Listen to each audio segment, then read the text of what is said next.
Il est né à New York, a grandi dans le Bronx et a travaillé à Harlem, mais c'est maintenant à Carouge qu'il a déposé ses valises. Spécialiste des relations internationales et grand connaisseur des États-Unis, il a 2 mois de moins que Donald Trump, mais pas mal de diplômes en plus. Merci d'accueillir Daniel Warner.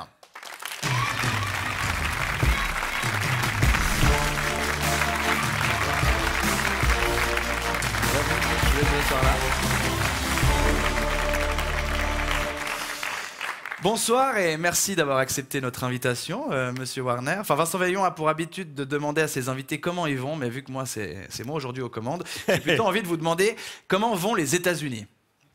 Ça fait 52 ans que j'habite ici. Est-ce que c'est une bonne réponse?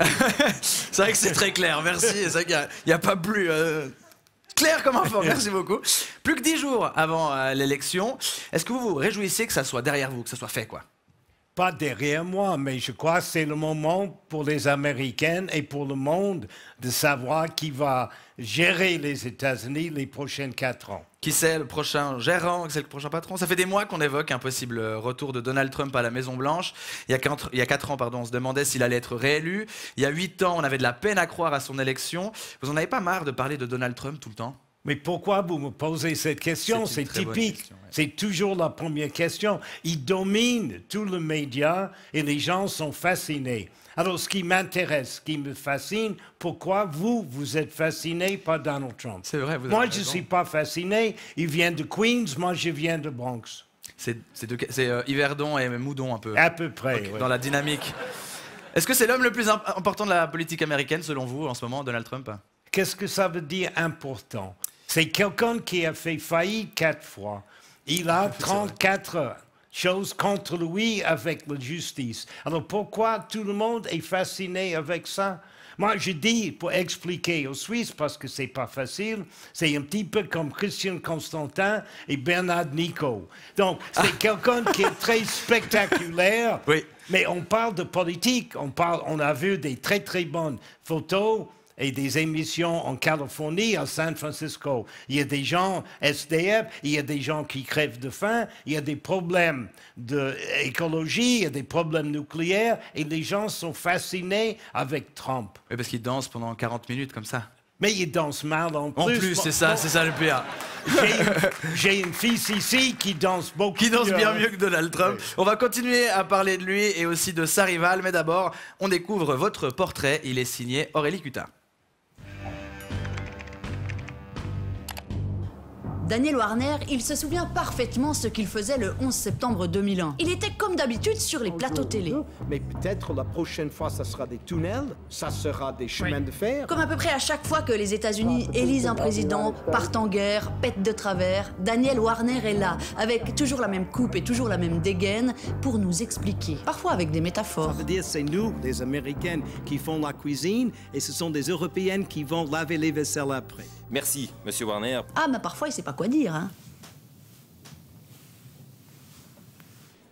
Monsieur Warner, merci beaucoup pour ces explications. Il a depuis toujours l'air d'avoir 78 ans, mais aujourd'hui, il les a vraiment. Sa passion pour la politique, il l'a trouvée dans le Bronx, là où il a grandi. Lui, il a des parents profs qui vivaient dans de bonnes conditions, mais les inégalités, il y a été très tôt confronté. Son premier job, c'est prof, notamment dans une école de Harlem qui était réservée à des enfants noirs. Il évite ainsi d'aller se battre au Vietnam, mais le système le dégoûte. Et l'Amérique ségrégationniste aussi. Alors il s'investit dans la campagne de Bobby Kennedy. Et il coécrit même le discours que Robert Kennedy dira juste avant de se faire assassiner en 1968. Soudain, un appel. Un docteur. On demande un docteur. Il a 26 ans quand il pose son premier pied en Suisse, à Villars-sur-Olon, pour suivre sa femme. En Suisse, il aime tout, sauf peut-être la méga propreté et la neutralité, un concept qui le dépasse. Après être retourné à l'école, il devient adjoint du directeur de l'Institut des hautes études internationales et du développement à Genève. Il tient le crachoir à Oxford, à Cambridge, dans toutes les universités qui font chic. Il a aussi été conseiller à l'OTAN et au HCR. Quand Daniel Warner parle, on l'écoute. Daniel Warner, ça fait aujourd'hui 15 ans qu'il a le passeport suisse. Il a échangé le Bronx contre Carouge, CNN contre la RTS, mais il y a une chose qu'il n'échangera contre rien au monde, c'est son accent new-yorkais. Daniel Warner, on vous demande tout le temps d'être pertinent, de tout analyser. On vous pose plein de questions, mais on vous demande jamais comment ça va. Alors comment ça va ? Daniel Warner, comment ça va? Moi, j'ai toujours pensé, j'ai un accent de Carouge, mais je me trompe. Carouge, un accent de Carouge. Daniel Warner, je vous présente Ignacio Cholet. Bonsoir, Monsieur Warner. Oh, how are you? Ben, je vais bien, puis vous? C'est très bien, merci. C'est un de nos fidèles téléspectateurs Oui. dont on a pu suivre le carnet de route sur la côte ouest américaine depuis la rentrée de 52 minutes. Oui, et alors, je dois dire que votre pays, vraiment, j'ai bien aimé. J'ai toujours aimé. Attendez, mon pays, ça veut dire quoi? J'ai 2 passeports. Alors, je pensais à celui qui nous intéresse ce soir. Ah, ouais, d'accord. Voilà, les Ok. États-Unis. Oui, Ouais. non, America, j'ai trouvé que c'était vraiment great. Ouais. America is great. Mais est-ce que vous pensez qu'elle est, comme certains le prétendent, elle était plus great avant et que donc elle devrait redevenir great again? Est-ce que c'est un... Le Great est en finnois. Oui, donc, c'est tous le campagne de Trump. Hein? Ah, ouais. Make America Great Again, encore. Mais en fait, il y a 2 époques que les États-Unis étaient vraiment dominants. D'abord, après la Deuxième Guerre mondiale, 1945, et après le chute du mur de Berlin avec l'Union soviétique. 89. Oui, non, 89. Oui, ça, c'est 2 Ah, c'est l'accent époques. américain, ça. Alors, Trump, il vit dans la nostalgie pour cette époque. Laquelle? 50 ou 89? Les deux. Ah, les deux. Les deux. Ouais. Les deux, avec les États-Unis dominants. Et tout le monde, quand je suis venu en Suisse en 72, tout le monde voulait aller aux États-Unis. C'était le rêve américain. Ben ouais, à cause d'Hollywood, tous ces films, les Voilà, gonzesses, voilà. les clubs, tout Alors, ça. Trump, ça représente un petit peu l'image que l'Amérique dominante. Et les gens aiment ça, très fort, très masculin. Je suis le vrai leader. Ouais. Ça vous évoque ça, Make America Great Again? Ça vous évoque toute cette imagerie de l'homme Oui, viril? c'est un motto, c'est une campagne qui est très puissante pour les Américains qui sentent quand même qu'il y a un certain déclin. Comme les vidéos de San Francisco, on voit ça partout aux États-Unis, les drogues, la pauvreté. Alors, Trump, c'est l'image que tout ça, ça va changer. Et vous dites c'est un motto, donc un slogan, on pourrait dire, mais en fait, c'est plus qu'un slogan. Moi, j'ai regardé certains de ces meetings sur Internet. C'est tout ils répètent tout ça tout le temps. Make America Great Again. Finalement, ils proposent rien de concret à part foutre dehors tous les immigrants illégaux, puis envoyer l'armée contre ses opposants. Comment on peut expliquer qu'ils séduisent autant de gens avec finalement si peu, M. Warner? C'est vrai, il a raison. Si Non, peu de propositions. Non, mais quand même, je suis là depuis 52 ans. Mais en 2016, il y a quand même 75 millions de personnes qui ont voté pour Mais lui. comment ça s'explique? Ils sont Parce que tous les cons gens- ou quoi? Non, parce que les gens ont peur du déclin des États-Unis. Je vous donne un exemple. Quand je voyage dans le monde, je vois des gens avec des casquettes. Je regarde des casquettes et je regarde la plupart du temps, c'est NY. Les Yankees. Mais Yankees, s'il vous plaît. C'est Mais aussi ceux Yankees. des deux autres New-Yorkais. Hein? Alors, pour Trump, nous sommes numéro 1. Et pour les Américains, d'être numéro 1, c'est primordial. Oui, mais Trump, au-delà de son programme qui n'est pas très détaillé, il y a Oui, aussi... mais le fait- Harris non plus. Ah, ok. Harris non plus. Donc, c'est une campagne d'identité plus que quelque chose de politique et programme. Mais vous l'avez dit, il traîne beaucoup de casseroles. Il a été récemment condamné, que plusieurs autres jugements pourraient l'attendre, que de nombreuses femmes l'accusent d'agression sexuelle, qu'il a loué certaines qualités d'Adolf Hitler, qu'il serait le plus vieux président jamais élu et qu'il présenterait d'ailleurs des signes de sénilité, qu'il aimerait museler ses opposants, voire leur envoyer l'armée. Continuez. Oui, comme on l'aura déjà dit. Et Est-ce tout que le monde ses votait électeurs... pour Harris après. C'est vrai. Non. Ses électeurs, ils sont prêts à tout lui faire passer, alors qu'il y a 50 ans, de simples enregistrements dans un hôtel à Washington avaient conduit Nixon à la démission, carrément. Comment ça se fait qu'on lui passe tout ça, ce mess? Non, parce qu'aux États-Unis, on donne toujours des chances aux autres. Le monsieur qui a fait les junk bonds, il a passé 4 ou 5 ans en prison. Maintenant, il est professeur à Stanford Business School. Donc, tous ces détails, c'est pas si important. Non, mais c'est pour pas un l'image. détail. Harris a dit qu'il était fasciste.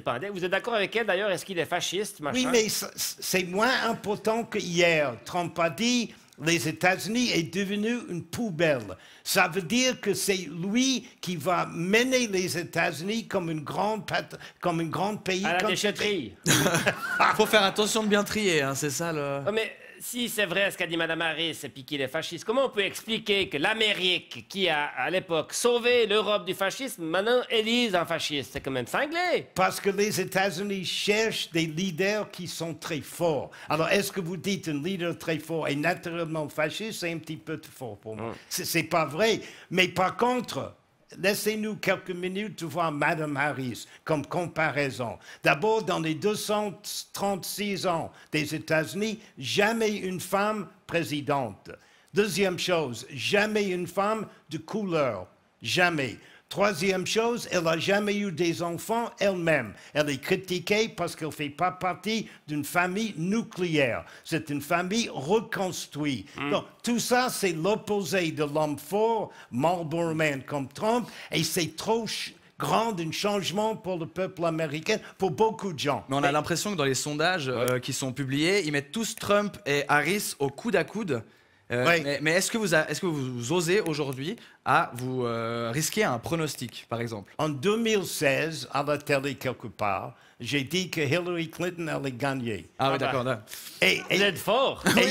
voilà. Alors maintenant, tout ce que je peux proposer éventuellement, c'est que le 6 novembre, on ne va pas savoir qui sera le présidente américaine parce que ça sera très serré. Et si Trump est en train de perdre, il va au tribunal. Et ça peut durer pendant longtemps. Et vous avez l'air de dire qu'un petit peu tout ça, c'est du show, c'est... voilà, il n'y a pas... C'est à vraiment- l'américaine. À l'américaine, mais quand même, ça change un petit peu la donne si c'est machine ou machin qui finalement l'emporte. Harris ou Trump? Voilà. Ouais.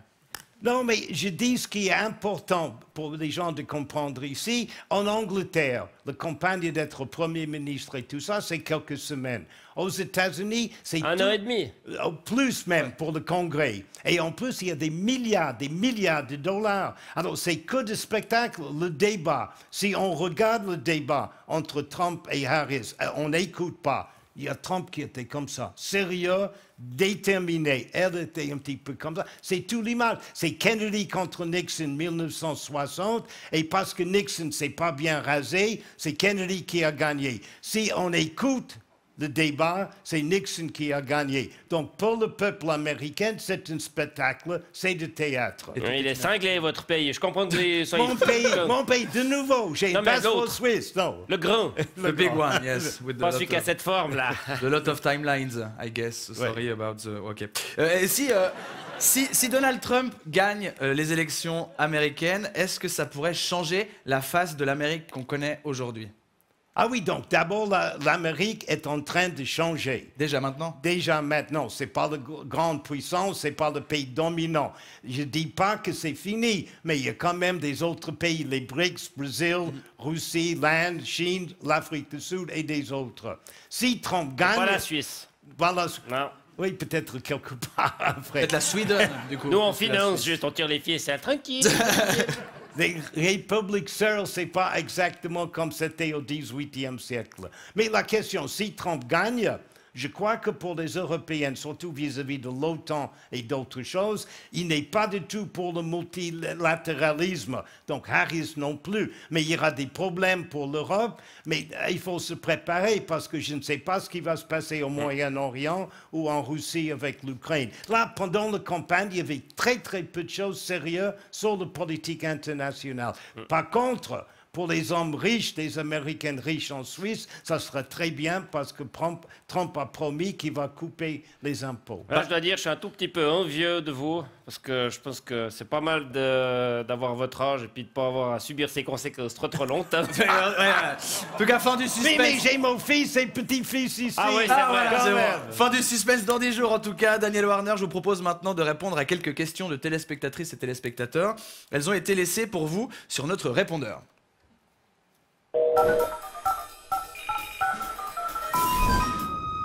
Oui, bonsoir, ici Pérus et Jacqueline à Sainte-Croix. Monsieur Warner, je crois savoir que, comme tous les démocrates, vous ne pouvez pas encadrer Donald Trump, mais comme personne ne peut être entièrement mauvais, j'aimerais quand même que vous nous donniez 3 qualités que vous reconnaissez à ce grand homme d'État, en dehors de son physique avantageux, bien sûr. Je me réjouis. Donc, d'abord, je suis démocrate avec un D minuscule. Donc, il faut faire une distinction. 3 qualités de Trump. Il a mon accent de New York. Ah, d'accord. Donc, je peux dire ça. Il aime jouer au golf. Moi, j'aime jouer au tennis et basket. C'est Donc, un il sportif, aime hein. le sport. Il était dans Ça un se voit match. d'ailleurs. Hein. Oui. Il a des mollets, c'est assez dingue. Hein. Troisième chose. Ah oui, j'ai eu des cravates comme Louis, mais il y a 30 ans. Trop longue. Voilà. Des cache-texes. Oui, power ties, rouge. Hein, rouge. Message suivant. Oui, bonsoir, ici Ténorisation Zurich. Monsieur Warner, j'ai appris que votre épouse était socialiste. Et comme qui se ressemble s'assemble et que vous-même vous êtes démocrate, je voulais savoir si le parti démocrate et le parti socialiste c'était blanc bonnet, bonnet blanc, ou si Madame Kamala Harris était quand même quelqu'un de respectable. Merci pour vos lumières. Non, Madame Harris est certainement quelqu'un de respectable. C'est pas la question que est-ce que Madame Harris est respectable. La question est-ce que Madame Harris est présidentielle. C'est pas la même chose. Mais est-ce qu'elle est de gauche? Je dis centre-gauche parce qu'elle a toujours essayé de se distinguer de Biden, mais on n'a pas vu beaucoup de distinctions pour le moment. Donc elle est PLR, quoi. Voilà. Type radical l'ancienne. Ah ouais, des Si années... mon connaissance de Suisse est juste. Je propose qu'on écoute un dernier message, Je peut-être. propose que je suis d'accord. Hey there, good evening, Mr. Warner. This is Jed Donahue. I'm calling from Boston. Mr. Warner, I'm thinking of leaving the States if Donald Trump is elected on November 5th, and I wanted to know if Switzerland would be a good option. Is it an American-friendly country? What's great there, and what sucks from your point of view? Thank you very much for your answer. C'est très drôle parce que j'ai plusieurs amis et membres de ma famille qui m'ont téléphoné. D'abord, je dois commencer à dire que les États-Unis, c'est le seul pays industrialisé dans le monde où les gens qui ont un passeport américain, il y a 9 millions qui habitent outre-mer, doivent toujours déclarer et éventuellement payer les impôts. Les impôts, ouais. Oui, donc, laisse personne. voilà, on quitte pas les États-Unis pour éviter les impôts. Deuxième chose, pourquoi venir en Suisse? Les bis de vallée. Je trouve les bis de vallée quelque chose unique dans le monde. Il n'y a pas ça dans le C'est Montana. parfait, pour moi, c'est parfait ça. Non, jamais vu. Bis Valley. Bah, on va rester sur les Bis Valley si ça vous Très va. bien. C'est la fin de la séquence répondeur, monsieur Warner. Daniel Warner, on arrive au terme de cet entretien. On vous remercie d'avoir accepté notre invitation ici à 52 minutes. Et on croise les doigts pour que vous ne soyez pas déçus par le résultat du 5 novembre. Merci beaucoup. Monsieur Cholet, bon retour à beau temps. Je vais rentrer là-bas, effectivement. Messieurs, bonne soirée. Bonne soirée. Bonne soirée. Merci. Voilà, XOXO.